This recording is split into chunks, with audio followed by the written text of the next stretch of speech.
Thank you for your patience. We'll be starting now. All right, there we go. Thanks very much for the opportunity to present here, and compliments to all of you that you're waiting here until the last session and even a few additional minutes waiting time. I hope I live up to that expectation. What I want to do today is talk about low cost and low carbon hydrogen. But before I dive into that, I just want to give a little bit of background to the company Getech, which I work for, because I think it's really important context to the rest of the story which I'll be talking to you. So Getech is a leading locator of energy and mineral resources which are essential for the energy transition. Getech has a unique data set, has deep geoscience capabilities, GIS expertise, and combines that with AI capabilities in order to find those resources which are essential to decarbonize. Getech's origin is some 4 decades ago, where we focused very much on petroleum and start building our database, our knowledge, our capability. But what we've been doing since, and more recently, is actually using all that skill and capability for low carbon solution. Think about finding critical minerals, carbon storage, geothermal, energy storage, and most recently also natural hydrogen or geological hydrogen. So we use all that subsurface understanding to find these resources. But why are we looking actually for in the subsurface for natural hydrogen? Let's first look a little bit at the total amount of hydrogen which is required. What you can see here in this graph is that there is a significant increase from around 100 million to around 500 million tons of hydrogen expected to be needed between now and 2050. And all this hydrogen is required for the hard to decarbonize area. Think about petrochemicals, steel, iron, fertilizers, and so on. It is expected actually with this enormous increase of hydrogen that around 20% of the total decarbonization target of the goal can be achieved. So meeting this target is important. But actually, if you start thinking about it, this factor of increase of hydrogen is actually needs to be much bigger, because currently the 100 million ton is all gray hydrogen. So for every ton of hydrogen which is actually generated to gray processes, we actually have 10 to 12 tons of CO2. So effectively, from where we are today for clean hydrogen, we actually need to increase from next to 0 to 500 million tons, and that is a really big challenge. Furthermore, what we really need to do is make sure that that hydrogen is not only low carbon, but also low cost. And that is actually where we currently see quite a big challenge. Because in order, as we all know about the energy trilemma, we need to make sure that we have clean, reliable and affordable energy for the energy transition to be successful. So let's look a little bit more at all the different sorts of hydrogen which we actually have. First of all, grey hydrogen. That is the traditional one. That is where all the nearly 100 million tons on the previous slide is currently being produced from.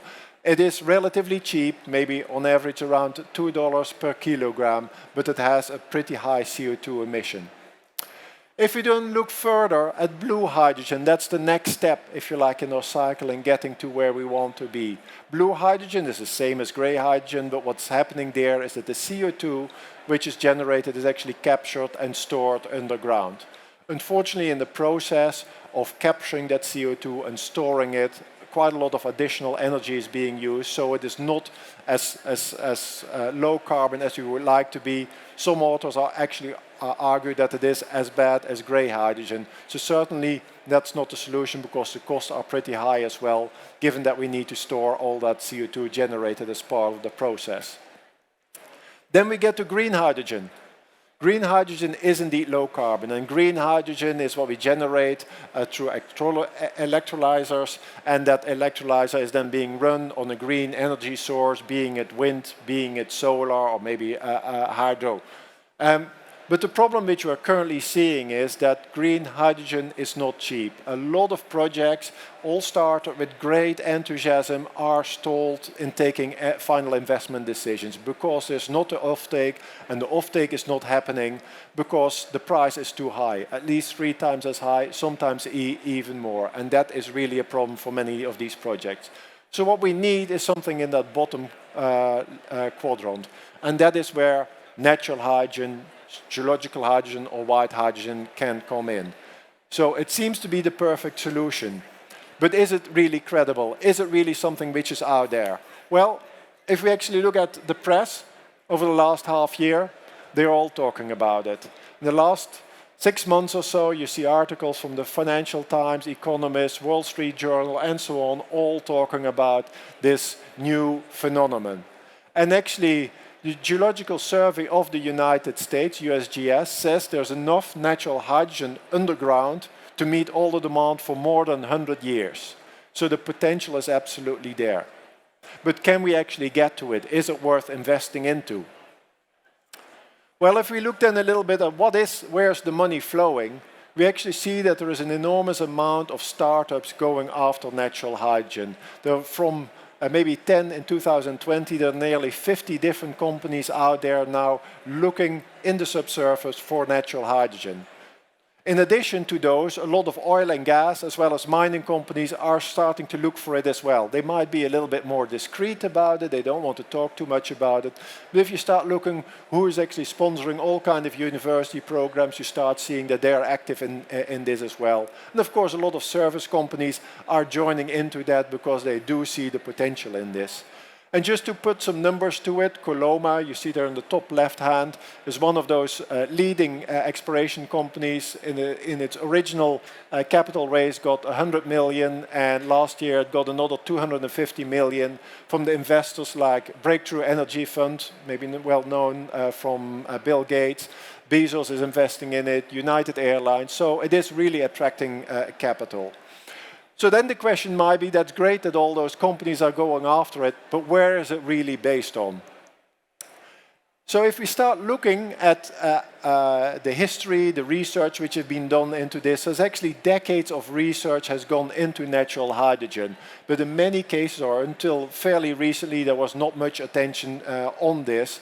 It is only when people start realizing that green hydrogen is maybe not as attractive from a commercial point of view that there is a lot of additional focus on this. This particular map is just an example of one of those papers published on all the natural hydrogen seeps around the world which are detected. This is from 2020, but now there are many, many more all around the world. So indicating that if you start looking where is hydrogen actually coming out of the ground, maybe in small quantities, but it is in many places.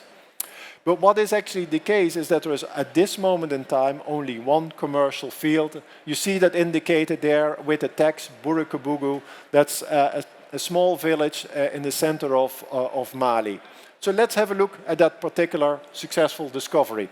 Again, a geological map. I will not bore you with all the geological details, although I would love to as a geologist myself. But if you want to know more about that, talk to me afterwards. What we actually have here is a field which was discovered by accident. They were drilling a water well. In 1987, there was actually an explosion when they were drilling this water well. They closed off the well. They said, that's bad. We don't want to be in there. But another company came back in 2012, sampled it, and started realizing there's actually natural hydrogen here coming out of the ground. So since then, this field has been in production, 24 wells, providing the electricity for that, or the hydrogen which is converted into electricity for this particular village here in Mali.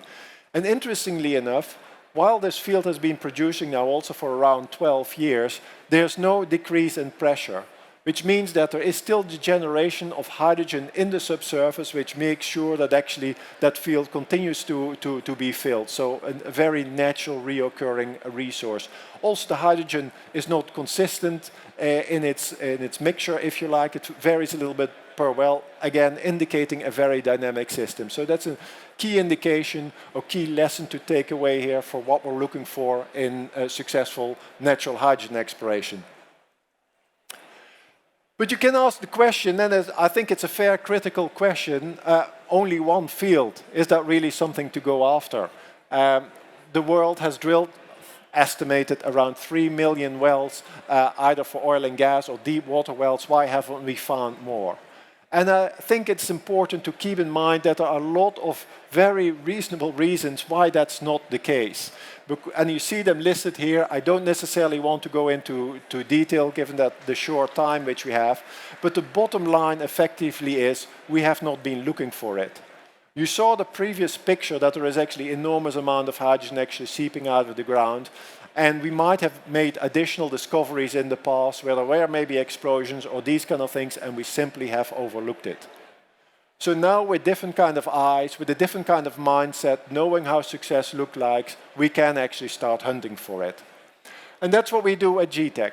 So what we really try to do is use all that 4 decades of subsurface skills, capability and understanding of the subsurface, looking for oil and gas, looking for critical minerals, and blend that together in order to start looking for the key characteristics, the play element, if you like, which are required to also find natural hydrogen occurrences.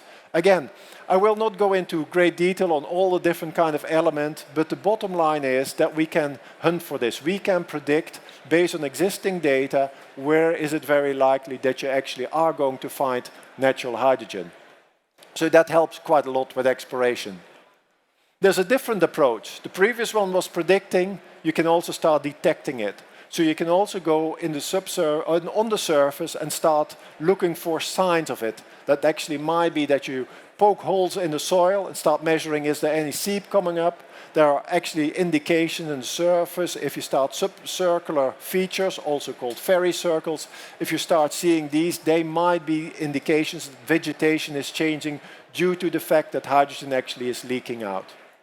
And if you actually start combining those 2 elements together, the prediction and the detection, then you actually can start building a really strong case on where you should be honing in and maybe get the confidence to actually want to start drilling an exploration well in order to see if there's actually a hydrogen discovery there.